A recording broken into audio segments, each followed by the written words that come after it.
So recently, there have been a lot of debates on abortion, especially as the laws were enacted in Alabama and other states. And people have been questioning whether it's moral or not. But here's the thing: when you commit abortion, you are not killing just a baby, you are just punishing the baby for the crimes of the parents. So there you have it. And from the Happy arguments Halloween, Ben. here by dumb students So facing I have Ben Shapiro, an issue with it's your proven. stance on abortion. Okay. Right, so you define life as starting at conception through biology, pretty much.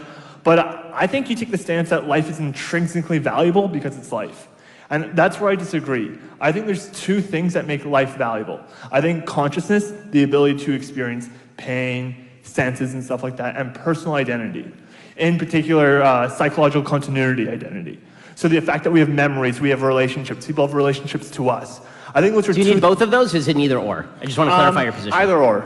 Okay, so if it's either or, then people with Alzheimer's have real continuity problems, you can't kill them. No, because people still have relationships with them though, right? So like just because you have I mean, you have a relationship with them, but with people with advanced stage Alzheimer's, they really don't have a relationship. Okay, but for the sake of example, like let's say someone dies, right? The family gets to decide what you do with the body. Because I know what you say. When you say, someone says, oh, it's just consciousness, and then they're brain dead, you say, well, can you stab them? No, you can't. Because that's the family's decision what to do with the body. It's the person's decision what they want to do. So if the family decides to stab them, it's okay to stab the when they're brain dead? Yeah, if they want to No, not brain dead. Let's say that you're comatose for a specifically and predictably short period of time, say 9 months. Say now, well, what is the person? Yeah. No. So I would say on the legal grounds, it would depend if what the person put in their will. If the person has made clear statements like, hey, don't pull the plug on 9 months, then don't do that. Because I think the first choice is... Right, but let's say the person has not made such clear statements. Say the person can't make such clear statements. So and he's just in a complete coma? Let's say the person has not drawn up a living will or had conversations like this. They're in a car crash, they get in a coma, you know that in 9 months they're going to come out of the coma, and they're going to be fine. Are you allowed to stab? Can the family say, you know what, these 9 months, stab the dude. Wait, so they're fine, so they're going to get their memories back? Let's say they don't get their memories back. Then I would say then that person is dead. And yeah, if the family wants to pull the plug, that's fine. I would have no problem with that, yeah. No, I would have no problem with that. Because that person is dead. You're getting into some dicey territory, dude. No, I think that person is dead. Right? And that's the best way to define life, is personal identity and consciousness. That's what makes life valuable. Right, so I think that, again, if you were to say both, that's too much. And if you were even to say either, I don't think either one of those legs stands on its own. Okay, because what you really mean, this is the thing about having a baby. It's a process of development. Right? And this is the point that I'm making. There's a period in this human life when that child does not have, or fetus or embryo, whatever you want to call it, when this living thing does not have consciousness and does not have a sense of identity. But in 9 months, it will have consciousness. Well, and even then, by the way, babies don't have a sense of identity for at least a certain number of months after they're born. And when the babies can recognize their parents' voices after they're born. That's not a sense of identity. Rats can No, identify. I would say it is, because it's a form of memory, though. Right? And that's what I was using. So are you a Jainist? Because animals also have consciousness. No, I would say that killing animals is wrong. You have no problem with that. So just to get this straight,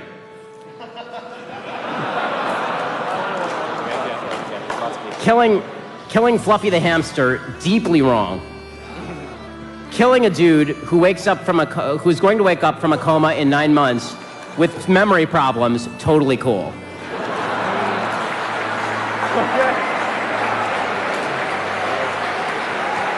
Okay, I mean, that's fine, you can have that position, I'm just not going to put you in charge of the NHS.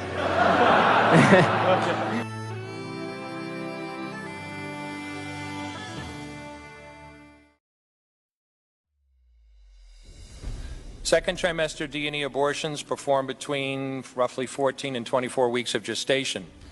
Your patient today is 17 years old. She's 22 weeks pregnant. Her baby is the length of your hand plus a couple of inches. And she's been feeling her baby kick for the last several weeks, but she's asleep on an operating room table. You walk into that operating room scrubbed and gowned, and after removing laminaria, you introduce a suction catheter into the uterus. This is a 14 French suction catheter. If she were 12 weeks pregnant or less, basically the width of your hand or smaller, you could basically do the entire procedure with this. But babies this big don't fit through catheters this size. After suctioning the amniotic fluid out from around the baby, you introduce an instrument called a Sofer clamp. It's about 13 inches long. It's made of stainless steel. The business end of this clamp is about 2.5 inches long and 1/2 inch wide. There are rows of sharp teeth. This is a grasping instrument. When it gets a hold of something, it does not let go. A D'Enia procedure is a blind abortion, so picture yourself introducing this and grabbing anything you can blindly and pull, and I do mean hard, and out pops a leg about that big, which you put down on the table next to you. Reach in again, pull out an arm about the same length, which you put down on the table next to you. And use this instrument again and again to tear out the spine, the intestines, the heart and lungs. Head on the baby that size is about the size of a large plum. Can't see it, but you've pretty good idea you've got it if you've got your instrument around something and your fingers are spread about as far as they go. You know you did it right if you crush down on the instrument and white material runs out of the cervix. That was the baby's brains. Then you could pull out skull pieces. And you have a day like I had a lot of times. Sometimes a little face comes back and stares back at you. Congratulations, you just successfully performed a second trimester D'Enia abortion. You just affirmed her right to choose. I did over 1,200 abortions over a 4-year period in private practice, not counting the ones that I did during my training.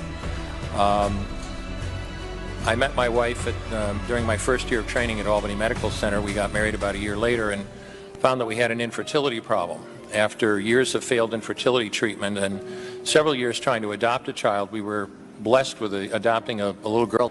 2 months short of my daughter's 6th birthday, she was killed in an auto accident and literally died in her arms in the back of an ambulance.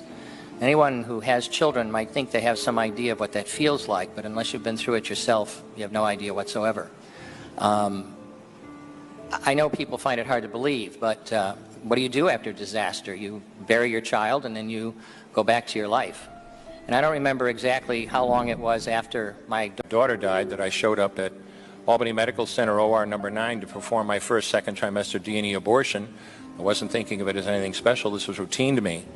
But I reached in, literally pulled out an arm or leg and got sick. You know, earlier on I described stacking up body parts on the side of the table. It's not to, gross people out, to use a simple term. When you do an abortion, you need to keep inventory. You have to make sure you get 2 arms and 2 legs and all the pieces.